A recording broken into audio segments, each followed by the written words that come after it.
A paz do Senhor Jesus, meu irmão, minha irmã, sejam todos muito bem-vindos a mais um estudo da nossa lição bíblica.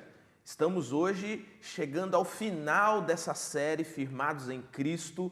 Estudamos durante todas essas semanas o livro de Colossenses e hoje nós vamos estudar também a carta de Paulo a Filemon. Passamos aí 3 meses nos aprofundando sobre essa supremacia de Cristo, sobre essa vida em Cristo e como que Cristo muda e transforma a nossa maneira de ser. Hoje nós vamos estudar um pouquinho a carta então de Paulo a Filemon, nossa última lição nessa série. Eu quero lembrar você que o link está aí para você compartilhar, disparar aí para os seus amigos, nas suas redes sociais, para que você possa influenciar outras pessoas a também assistir esse estudo, a também participar desse conteúdo. Olha só, agora ainda no começo eu quero lembrar você das inscrições para a Conferência 1. A nossa conferência vai acontecer agora no mês de novembro, nos dias 26 e 27, Assembleia Geral no dia 25, e as inscrições estão abertas. Você pode entrar lá no site conferencia1.org, todas as informações disponíveis para que você escolha lá a melhor opção, para que você esteja conosco nesse tempo de reflexão, nessa missão de Deus no mundo, nessa missão de Deus de salvação no mundo e como que nós, como Igreja de Cristo, podemos trabalhar juntamente com o Espírito de Deus nessa missão. Então entra lá, conferencia1.org, faça a sua inscrição, para que nós estejamos juntos nesse tempo de reflexão. Bom, hoje nós vamos estudar então a lição de número 13, Carta de Paulo a Filemon. É uma carta pequenininha, curtinha, são poucas palavras nessa carta, mas com um ensinamento extremamente profundo a respeito dos relacionamentos, das relações, essas que são transformadas pelo poder do Evangelho. Por isso, olha, pega aí a sua lição bíblica, a sua Bíblia Sagrada e vamos juntos estudar a Palavra de Deus.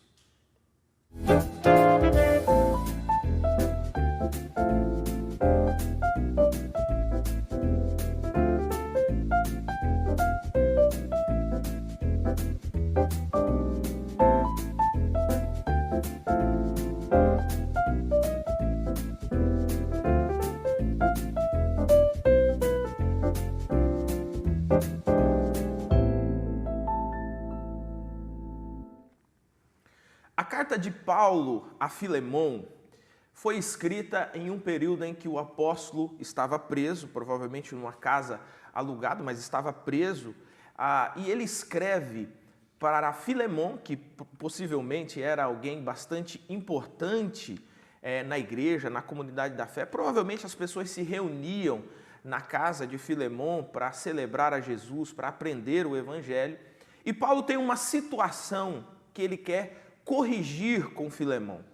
Ele, do outro lado, conheceu Onésimo. Onésimo era um escravo de Filemon e provavelmente Onésimo tinha feito alguma coisa errada, tinha fugido, né? A escravidão era muito comum naquele período, era institucionalizada naquele período e com isso Onésimo, do outro lado, conhece o Evangelho, tem sua vida transformada, Filemon tem sua vida transformada pelo Evangelho, e o apóstolo Paulo, então, escreve essa carta para fazer com que os dois entendam que agora as suas relações precisam ser transformadas. É impressionante a profundeza dessa carta para nos mostrar como o poder do Evangelho é transformador da nossa vida.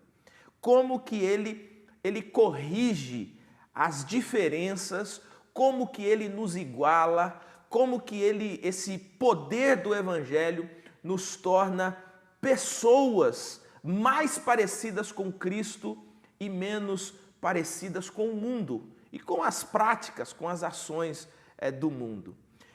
Uma das informações que nós temos, por exemplo, é que a carta a Filemon, a carta que Paulo escreve a Filemon, ela tem um teor bastante pessoal, bastante emocional. O apóstolo chega em determinado momento a se referir mesmo ao carinho que Filemão nutre por ele e faz uma recomendação a Filemão com base nisso, né? Olha, aceite Onésimo de volta como um irmão em Cristo e tudo que ele te deve pode botar na minha conta que eu vou pagar para você.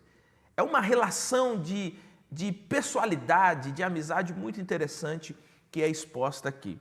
Olha, por exemplo, o versículo 16, que é o texto base da nossa lição bíblica. Apóstolo Paulo dizendo para Filemão: ele já não é um escravo para você, é mais que um escravo, é um irmão amado, especialmente para mim. Veja como que Paulo coloca a sua pessoalidade entre essa relação de Filemão e Onésimo. E ele diz: agora ele será muito mais importante para você, como pessoa e como irmão no Senhor. O que essa carta nos ensina a respeito de relações transformadas? Está conosco hoje o pastor Eleilton, que vai nos ajudar a encontrar, a buscar essas respostas, a entender essa pequena carta de Paulo a Filemão e quais os profundos ensinamentos dessa carta para a nossa vida cristã, né? Para a firmeza da nossa vida cristã. Pastor Eleilton, mais uma vez, seja muito bem-vindo. Que Jesus use você aí mais uma vez para nos ajudar a entender a palavra dele. Amém, pastor Samuel. Paz do Senhor para todos os irmãos e irmãs que nos acompanham. É uma alegria a gente poder participar novamente desse estudo e conversarmos um pouco a respeito desse tema, a respeito dessa carta, uma pequena carta, como o pastor Samuel bem disse aqui a princípio, mas que possui inúmeros ensinamentos para a igreja do nosso tempo, como é toda a palavra de Deus, né? Graças a Deus por isso. Renovada, inclusive, né? Sim. Renovada, a mensagem do Evangelho, ela transpõe tempo e espaço, né? Graças a Deus por isso. Pastor Eleilton, vamos lá. Primeiro lugar, né? Aqui já na primeira pergunta. Quem foi Onésimo antes da conversão? E fale também um pouquinho sobre essa seriedade que havia naquela época em relação às leis de escravidão. Bom, Onésimo, ele foi, né, um dos milhões de escravos que existiam no Império Romano do primeiro século. Então nós temos, havia, né, cerca de 60 milhões de escravos, é a estimativa que se faz, né, dos historiadores, no primeiro século. E Onésimo estava entre eles, né, na carta que Paulo escreveu, Paulo diz, né, você até leu o versículo 16, acredito que ele veio a ser afastado de ti temporariamente, a fim de que o recebas para sempre. Aí o 16, não como escravo, mas muito acima de escravo. Então, nós estamos falando aqui a carta conta a história de um escravo que se afastou do seu dono. Essa é a história, por trás da carta de Paulo a Filemão. Então, lendo essa carta aqui, para poder chegar nas duras leis da escravidão, né? Lendo essa carta, ao que tudo indica, Onésimo, por alguma razão, estava insatisfeito, estando servindo como escravo a Filemão. Pelo que Paulo fala sobre Filemão na carta, eu não acredito que Filemão era um senhor de escravos duro, cruel, né? Cruel, opressor, né? Como vários senhores de escravos eram naquele período. Talvez o problema fosse com Onésimo mesmo, né? Talvez Onésimo tivesse algum problema, alguma questão. Fato é que, por alguma razão que nós não sabemos qual exatamente, Onésimo decidiu fugir de Filemão, fugir do seu senhor, né? Por isso que Paulo fala que ele se afastou dele. Então ele foge de Filemão na época não era incomum escravo fugitivo, né? Com esse número enorme de escravos presentes no primeiro século. Então, hora ou outra, havia-se notícia de algum escravo que havia fugido, né? Exatamente por isso, as leis sobre a escravidão eram extremamente rígidas para escravos fujões, para escravos fugitivos, né? Então, por exemplo, uma vez que um escravo fugitivo fosse recuperado, o dono do escravo poderia mandar marcá-lo com ferro, né, para que todo mundo soubesse que aquele era um escravo que já havia fugido. Né? O dono do escravo poderia mandar açoitá-lo, né, poderia mandar castigá-lo severamente, né, por conta da fuga. E, inclusive, o que era mais cruel, ele poderia mandar crucificá-lo. E sem dar satisfação para absolutamente ninguém. Né? O escravo fugiu, ele pode ser crucificado como uma pena, um castigo por conta da sua fuga. E a razão disso é bem simples. Escravos não valiam nada. Escravos, eles eram literalmente uma propriedade do seu senhor. Então, se é uma propriedade, ele vale tanto quanto vale uma enxada, tanto quanto vale qualquer ferramenta que a pessoa tenha. Então, a pessoa faz o que quiser com a sua ferramenta, com a sua posse. Então, ele poderia fazer o que ele quisesse com o seu escravo fugitivo. Então, as leis eram bem severas e eram severas para que escravos pensassem duas vezes antes de tomar a decisão de fugir do seu senhor. Inclusive, haviam leis que foram redigidas, né, para cuidar, inclusive, para que pessoas não dessem abrigo para escravos fugitivos. Então, alguém que abrisse a porta da sua casa para receber um escravo fugitivo, uma vez que esse escravo fosse descoberto e fosse comprovado que, de fato, aquela pessoa deu abrigo para aquele escravo, então todo o prejuízo que o escravo deu para o seu senhor durante o período em que ele ficou ausente da casa, era cobrado dessa pessoa que deu abrigo para o escravo fugitivo. Enfim, havia todo um aparato de leis montado para que o escravo não fugisse, né? Para que não fosse uma opção para ele fugir, né? Para que ele tivesse medo de optar por essa via. Então, Onésimo é um escravo, né, que optou por essa via. Ele foi um escravo que optou por fugir. Acabou saindo da casa de Filemão e, ao que tudo indica, não saiu de mãos vazias. Né? Ao que tudo indica, ele saiu dando algum tipo de prejuízo para Filemão. Alguma coisa, né? Alguma coisa ele levou ali da casa de Filemão. Né? Parece que ele roubou mesmo alguns valores de Filemão. Né? Por isso que eu disse que eu tenho a impressão que o problema não era com Filemão, que o problema era o próprio Onésimo. Era, né? O próprio Onésimo. Parece que o Onésimo tinha algum problema de caráter mesmo, alguma coisa nesse sentido, né? Que o levou a fugir, inclusive roubando valores de Filemão. Então esse era Onésimo. Onésimo é um escravo fugitivo num período em que as leis da escravidão eram leis duríssimas para quem optasse por esse expediente de fugir. Tem uma outra questão, só para a gente tentar marcar um pouquinho essa questão da escravidão, que existia várias formas, né, de um escravo ser feito ou de se autofazer escravo, né? Podia falar um pouquinho sobre isso também, a título de informação? Sim, na verdade, nós estamos falando aqui de um período em que o Império Romano ele está no poder e que o Império dominou quase todo... Na verdade, o mundo todo da época estava sob a dominação de Roma. O Oriente, né? a Europa, estava tudo sob dominação de Roma. Isso, exatamente. Então, muitos escravos, muitas pessoas que serviam como escravos, às vezes eles eram até mais instruídos do que os seus próprios senhores, né? Porque muita gente era prisioneiro de guerra, né? De repente um médico, um comerciante que foi feito escravo, né? Um determinado povo foi capturado, né? Foi vencido e aquela pessoa foi feita escravo, né? Acho que é interessante falar sobre isso mesmo, porque toda vez que a gente fala de escravidão, especialmente vivendo num país como o nosso, a gente já tem a impressão de uma escravidão similar àquela que existia no nosso país. E, infelizmente, muitas pessoas, quando fazem a leitura da Bíblia, acabam cometendo esse anacronismo, né? De interpretar o texto a partir da visão que se tem hoje, né? E você está lá num contexto completamente diferente de hoje, né? A própria escravidão desse período é totalmente diferente da escravidão que foi praticada nos últimos 100 e poucos anos, 200 anos. Né? Exatamente. Então tinha muitos aqui que eram prisioneiros de guerra mesmo, né? Não necessariamente eles eram maltratados, haviam bons senhores, né? Naquele período, mas você tinha também, obviamente, mercado de escravos, né? Todas nas ruas de Roma ou das principais cidades do Império, você tinha um mercado de escravos onde as pessoas poderiam ir lá para ver escravos sendo expostos, né? Para fazer compra de escravo, né? Para vender escravo, enfim. havia esse comércio também nesse Provavelmente período, né? também houvesse a famosa agiotagem, né? Que é a compra de dívida, né? Então, assim, uma família, né? Sei lá, uma pessoa deve para essa outra pessoa.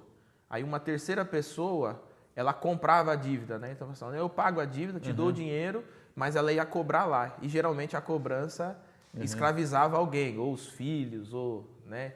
Então tinha muito também uma espécie de comércio ali que circulava, Sim. que funcionava dentro mesmo da égide do governo, mas que funcionava tranquilamente com uma espécie de exploração também, né? Isso.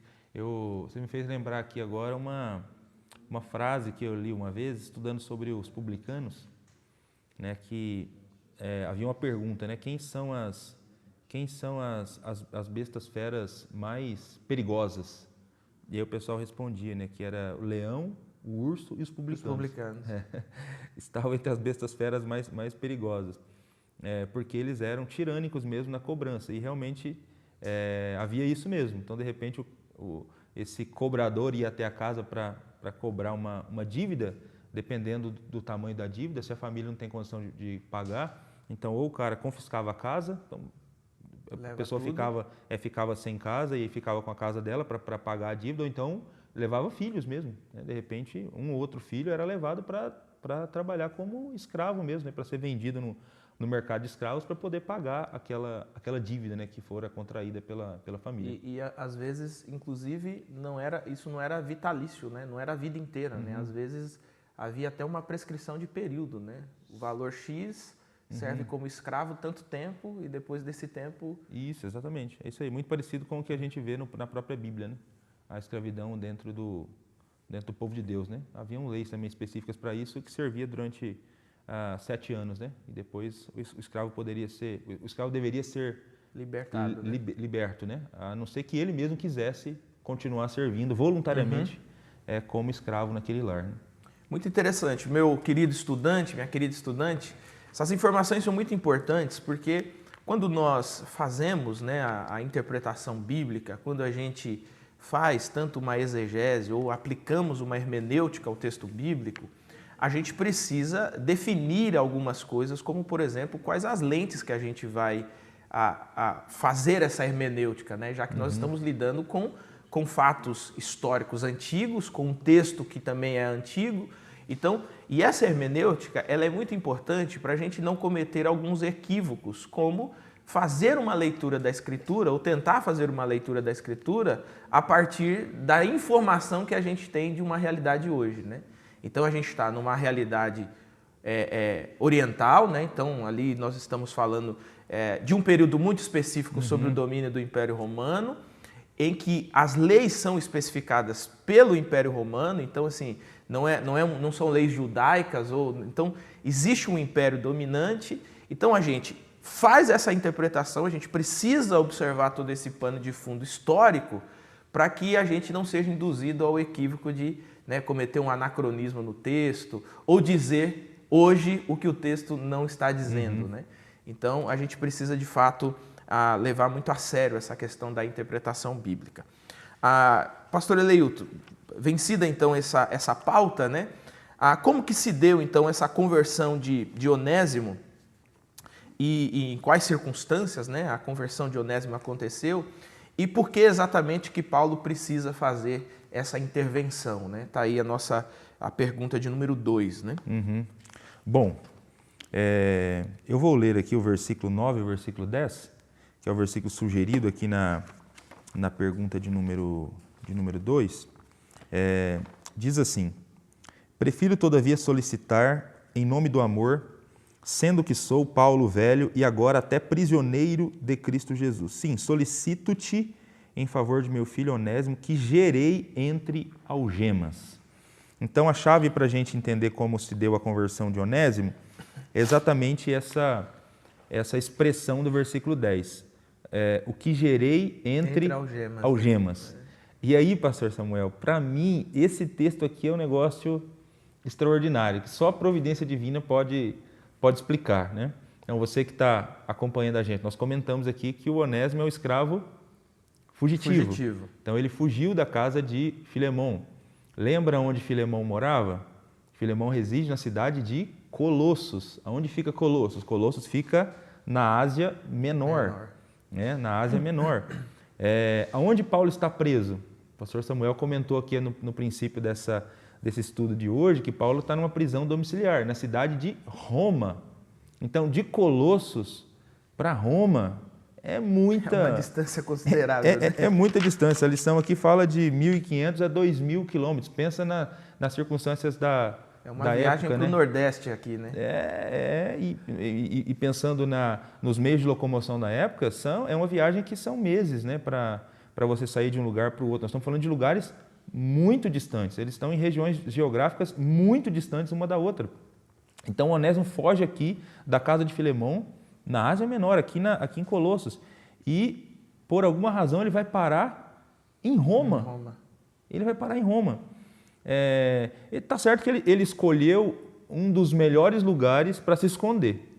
Né? Porque se tem um lugar que quem está na situação que Onésimo está, né, para ficar invisível, digamos assim, é Roma. Porque Roma era a maior população. Isso, a capital acontecendo, né? Sim, a capital do mundo da época, então é uma cidade que de fato... E naquela época, 2.000 quilômetros demora bastante para a informação chegar, né? Fugitivo praticamente não seria encontrado. Com né? certeza, com certeza. E era muito, também assim, era muito fácil ir para Roma, porque o Império Romano, ele cuidou, né, de construir estradas, né, que ligavam o império de uma ponta a outra ponta, né? Então você tinha, por exemplo, a Via Egnatia, né, que cortava todo o império. Então, assim, essa cidade, essas estradas, né, eram estradas que todos os dias você tinha viajante se dirigindo para a capital do império. Então o Onésimo vai para lá, alguns meses de viagem ele vai para lá. Mas o que mais chama atenção para mim, o que é mais surpreendente nessa história, não é tanto o fato dele chegar em Roma, porque chegar em Roma tranquilo, né? É fácil. É tranquilo. Seria o destino natural para quem está fugindo, né? Se tentar se esconder nas massas da capital do império. Mas o que me chama a atenção, que eu acho assim que não tem como explicar de outra maneira, a não ser pela mão da providência divina, é o fato de ele chegar na casa alugada, porque Paulo tem restrição de locomoção. Paulo está preso, ele está circunstancialmente confinado numa casa. E, por alguma razão, que nós não sabemos qual, Onésimo, ele chega até essa casa onde Paulo está preso. E nessa casa, Paulo prega o evangelho para ele. E nessa casa, ele se converte ao Senhor Jesus Cristo. Ali ele tem o seu encontro com o Senhor Jesus Cristo. E por que isso é extraordinário? Porque esse mesmo Paulo aqui que está pregando por Onésimo, e o Onésimo se converte a Jesus, é o Paulo que, anos antes, esteve na cidade de Éfeso pregando o Evangelho. E ficou cerca de 3 anos pregando o Evangelho na cidade de Éfeso. E nesse tempo que Paulo esteve pregando na cidade de Éfeso o Evangelho, ele recebeu também na cidade de Éfeso, né, porque tinha gente que viajava das cidades vizinhas para Éfeso, para ouvir inclusive a pregação do Evangelho, se converteram durante o ministério de Paulo. É possível que ele tenha pregado o Evangelho para Filemão. Em Éfeso. Em Éfeso.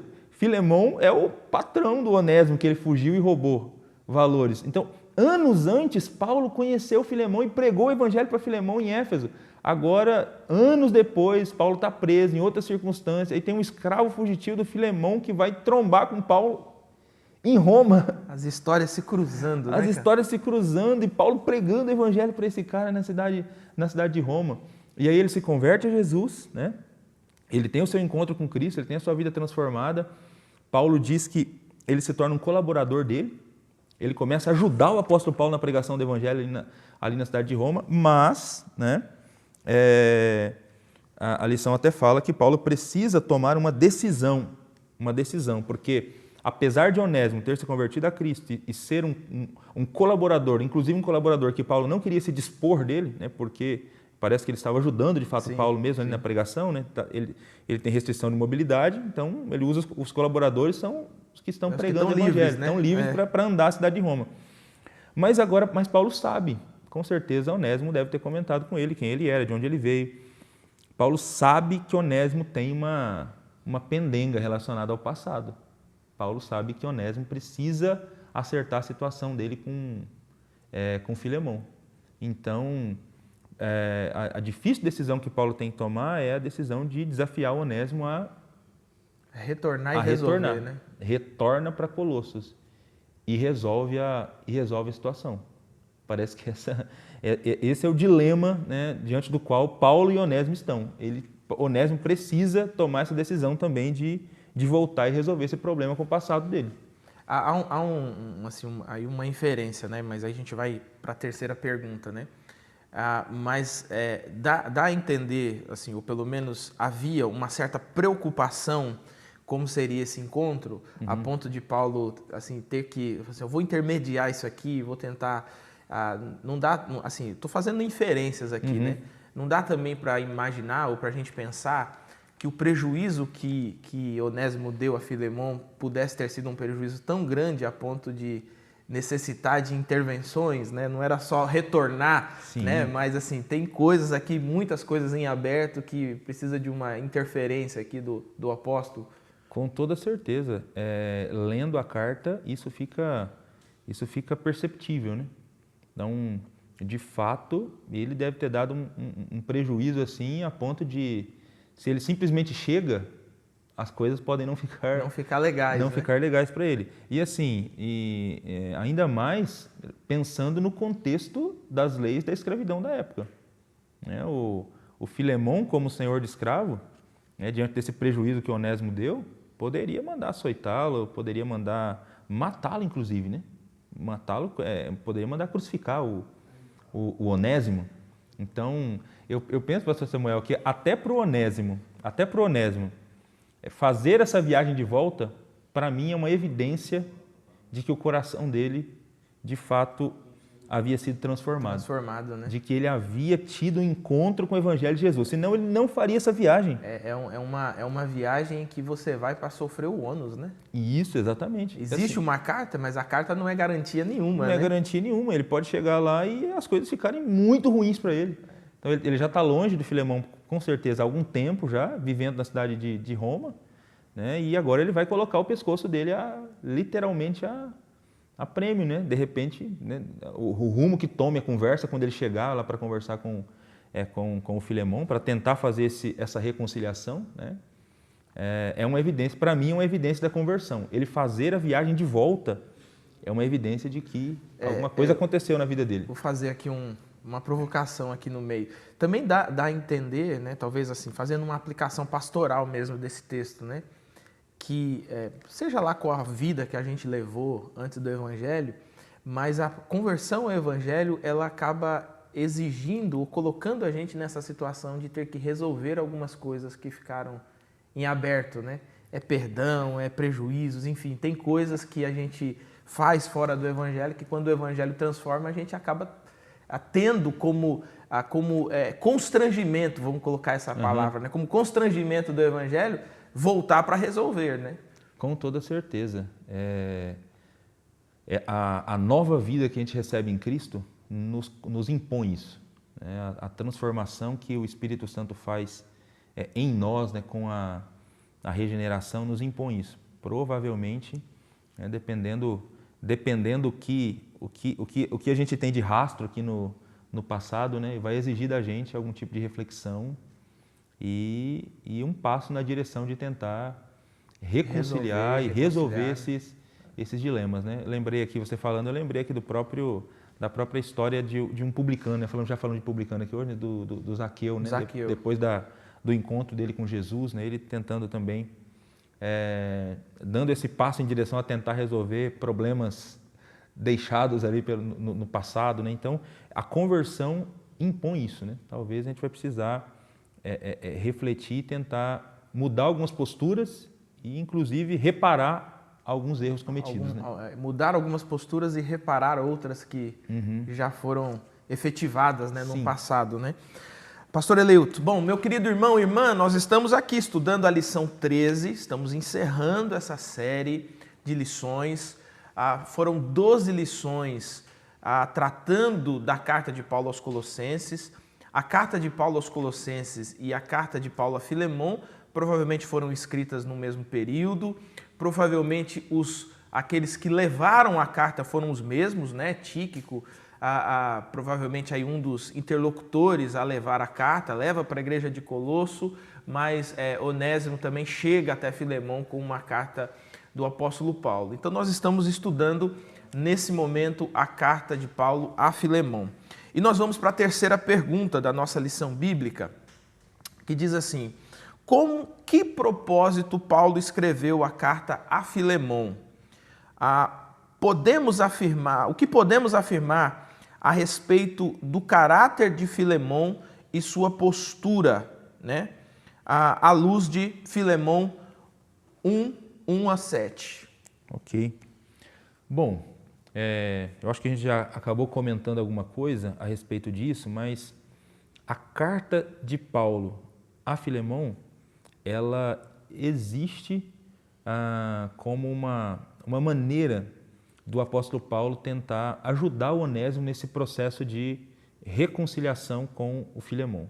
Então ele está enviando o Onésimo de volta para que ele resolva esse problema com o Filemão, e ele está intercedendo em favor de Onésimo.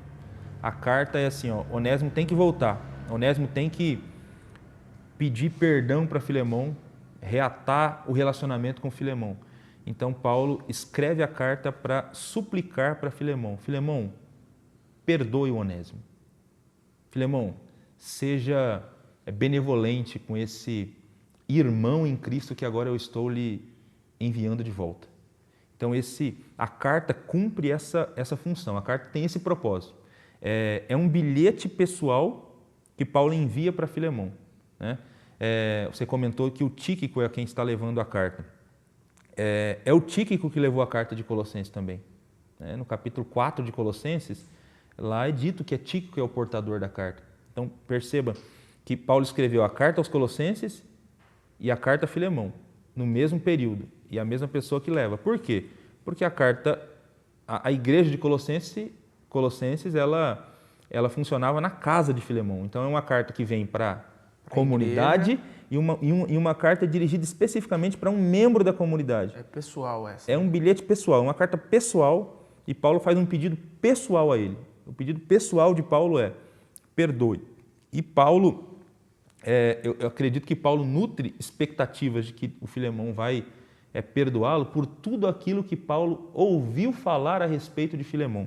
Então, esses primeiros versículos que são citados aqui na pergunta, eu vou ler apenas aqui, eu vou ler do 4 em diante.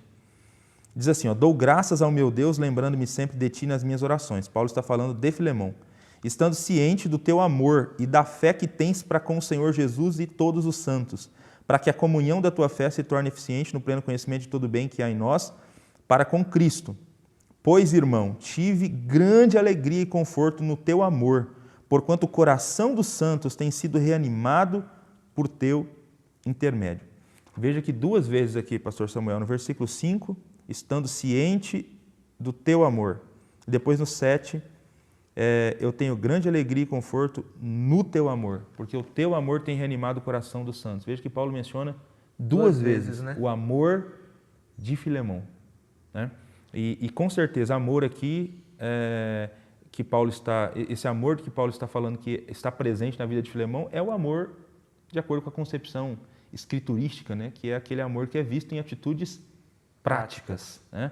Então, Paulo sabe que Filemão é alguém que ama as pessoas de verdade, né? E que Filemão é uma pessoa boa de coração. O próprio nome dele significa amado. O próprio nome dele tem a ver com essa questão ligada ao amor. Então, assim, diante do testemunho... Vem de Filéu, né? Vem de Filéu. De Filéu, né? Isso, de Filéu, o amor entre amigos, né?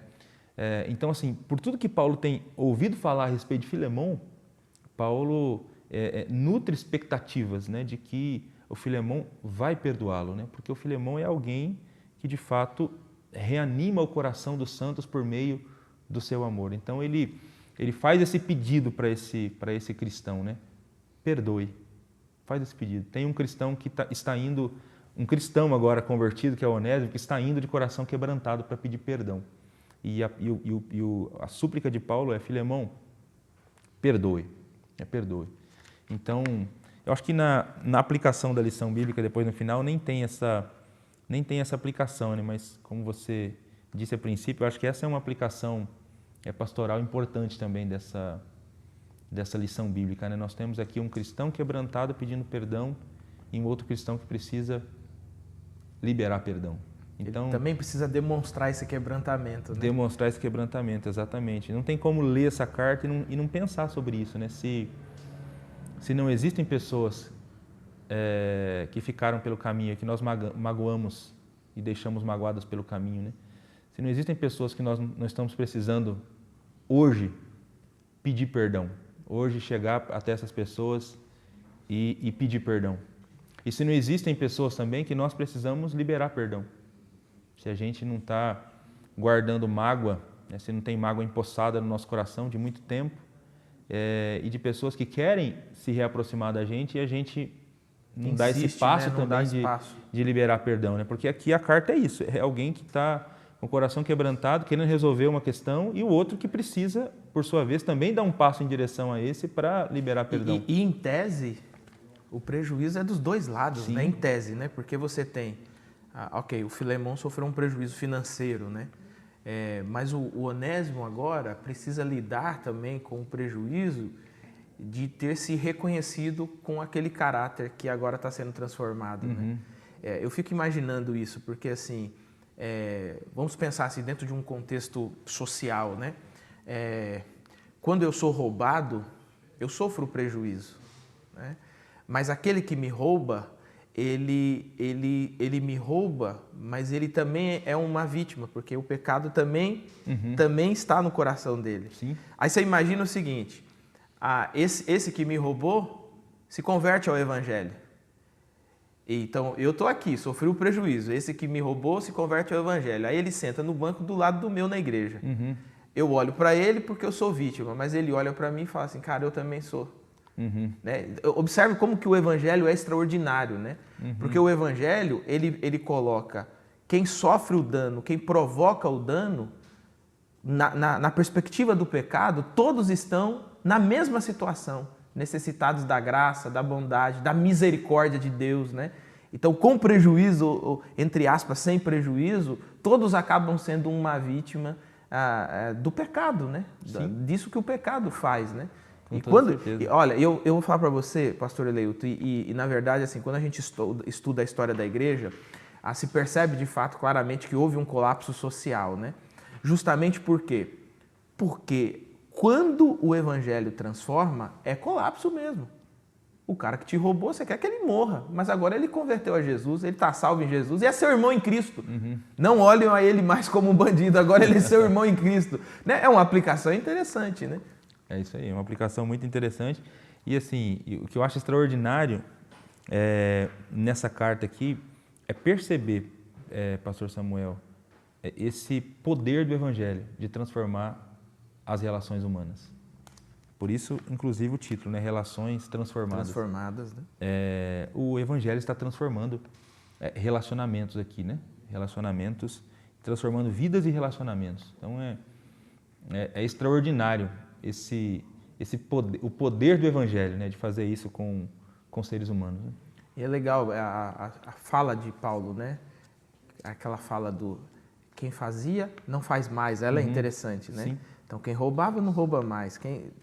E aí você pode colocar também, fazendo uma aplicação, talvez assim, sei lá, emocional, das relações emocionais.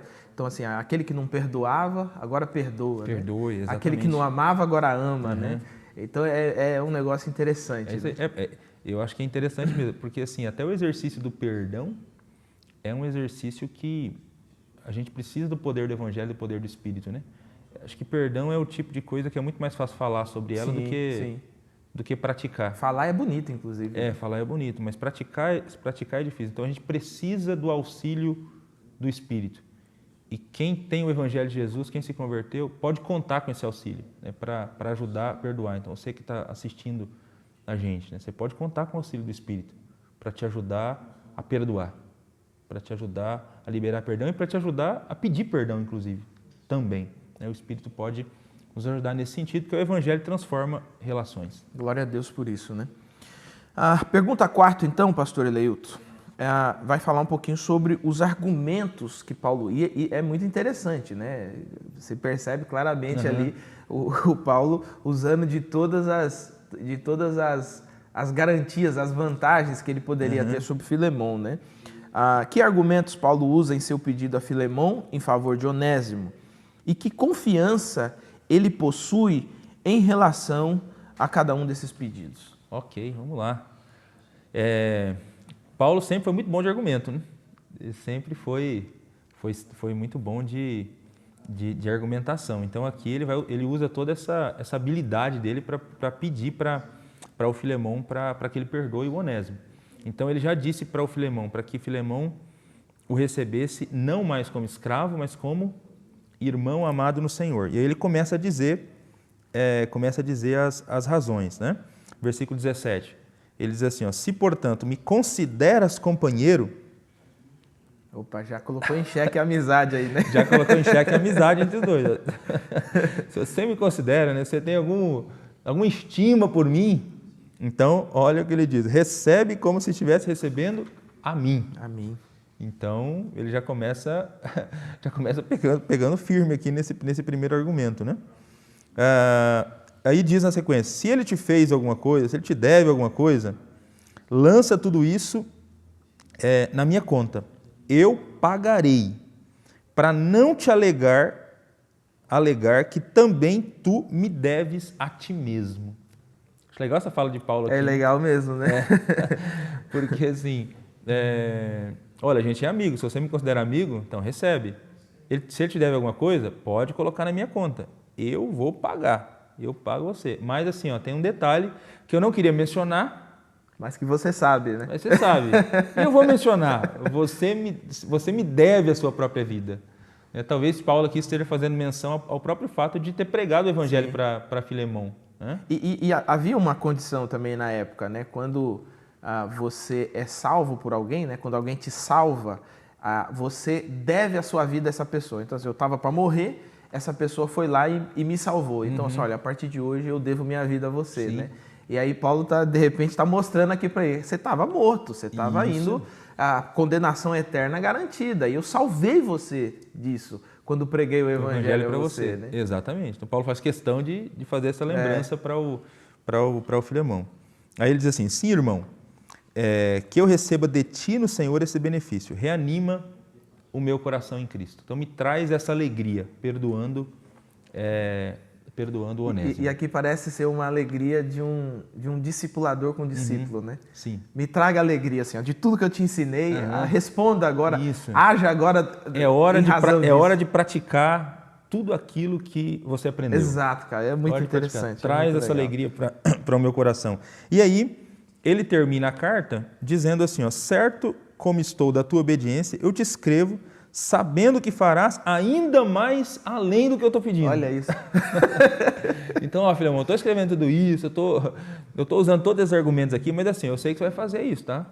Vai fazer mais ainda. E aí ele termina dizendo assim, olha, eu mesmo, eu quero ir eu quero te visitar, né? Prepara aí uma pousada para mim, porque eu tenho expectativa de ser liberto, né? De ser restituído a vocês, e eu quero fazer uma visita para você. Então, o próprio Paulo termina dizendo isso também. Olha, tem mais uma coisa. Eu vou dar uma conferida aí. Eu vou ir conferir para ver se você fez isso mesmo.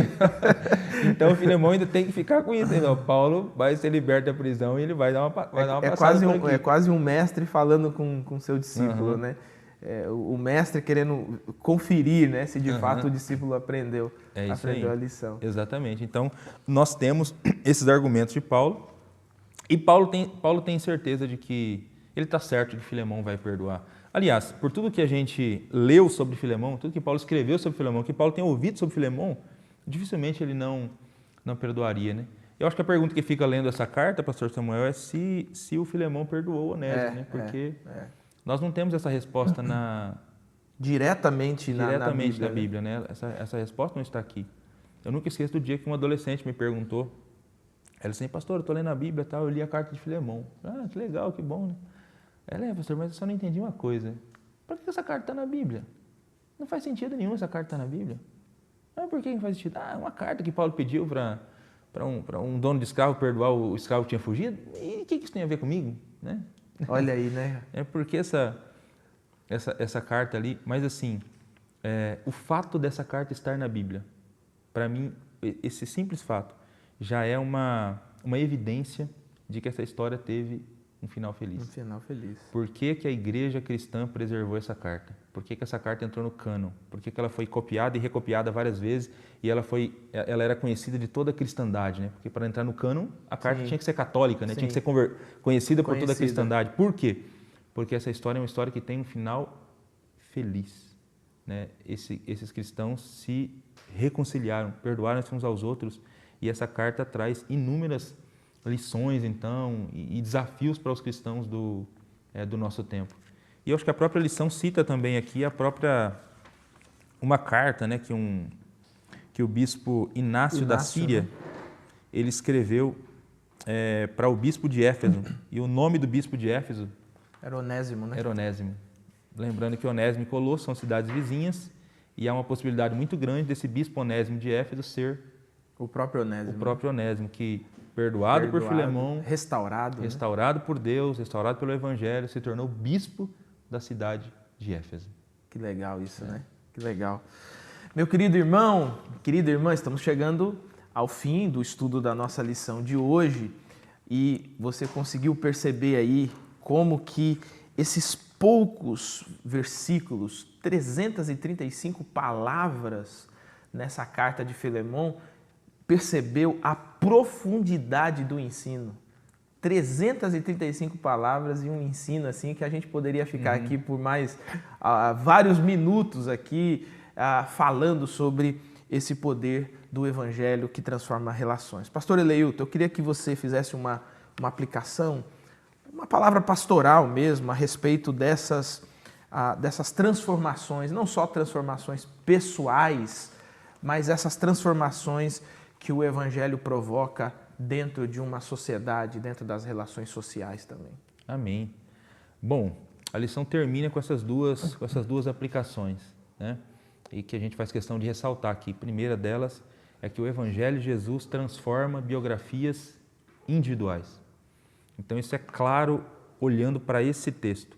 O Evangelho transformou a vida de Onésimo, de um escravo fugitivo, sem perspectiva, né, de alguém que teria que viver toda a sua vida se escondendo, né, correndo, com medo de ser encontrado e ser morto. De repente ele tem um encontro com o Evangelho de Jesus e a vida dele sofre uma guinada. 180 graus de mudança. 180 graus de mudança.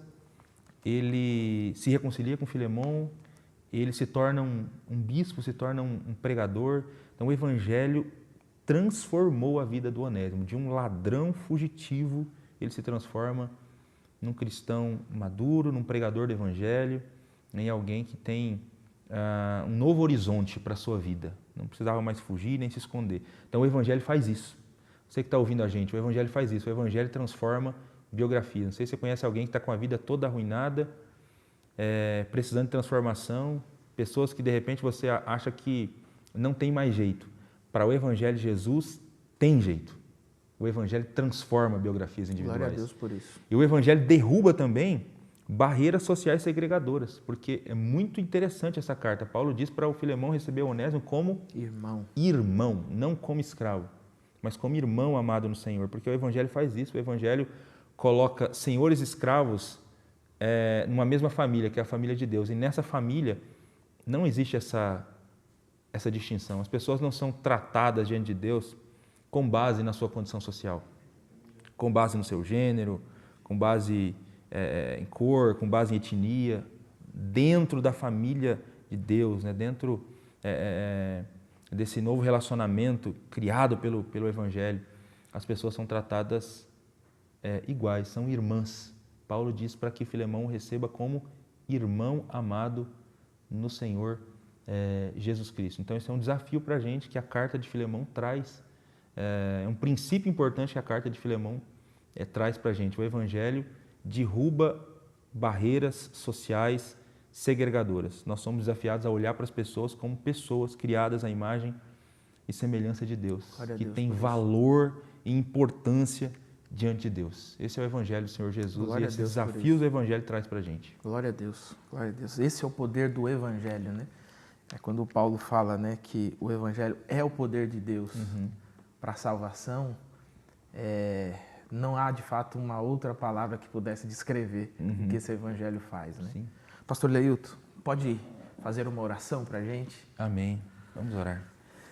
Senhor, muito obrigado por esse tempo estudando a Tua Palavra, nessa oportunidade, estudando a carta de Filemão, que foi tema da lição de hoje, meu Deus. Diante desse estudo, nós não poderíamos terminar sem pedir para o Senhor que o Senhor nos ajude, Deus, ajude a mim, ajude a todos aqueles que estão nos ouvindo e nos acompanhando, Deus, nesse estudo, a vivermos relacionamentos transformados, Deus. Se há alguém que nos ouve precisando pedir perdão, precisando liberar perdão, meu Deus, com o poder, por meio do poder do Espírito, ajuda esse teu filho e filha, Deus, a caminhar nesse sentido, a resolver esse problema e a eliminar, de repente, essa mágoa que já está empoçada no seu coração há tanto tempo. Pelo poder do Evangelho, Deus, ajuda. Ajude-nos a continuar acreditando que o Teu Evangelho transforma biografias, transforma vidas, meu Deus. No nome de Cristo, continua transformando vidas por meio do Teu Evangelho. Continua, Senhor Jesus, nos motivando a continuar pregando esse Evangelho, Deus. Continuar pregando. Não existe aquele ou aquela que o Evangelho não pode transformar e dar um novo rumo para a vida. Ajuda a gente, Senhor Jesus, a continuar confiando nisso e pregando a Tua Palavra.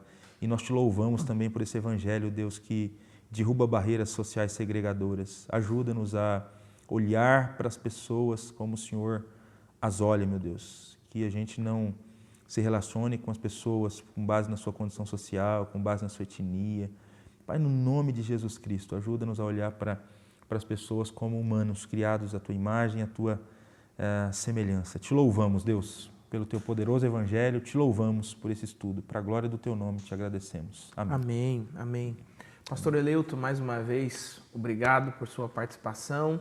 Meu irmão, minha irmã, chegamos ao fim dessa série.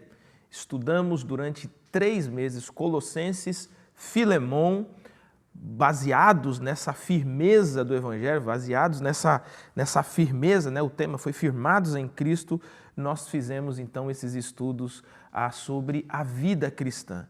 Que tenha sido um tempo abençoador para você. Mas eu quero te lembrar o seguinte, semana que vem começa a nova série de lições. Com certeza você já está com a sua aí, porque eu acho que já deve estar até esgotado, porque o assunto é excepcional. Nós vamos buscar respostas bíblicas para questões contemporâneas. Ideologia de gênero, aborto, sexo, pornografia, vícios, política, igreja e política e outros tantos assuntos que nós vamos abrir a Bíblia e vamos buscar na Escritura, a nossa regra de fé e prática, respostas para essas questões. Então, eu espero você na próxima semana para nós estudarmos a primeira lição dessa nova série que vai tratar sobre o luto e a pandemia. Que Jesus abençoe sua vida. Uma feliz semana para você. Nos vemos na próxima semana e bons estudos.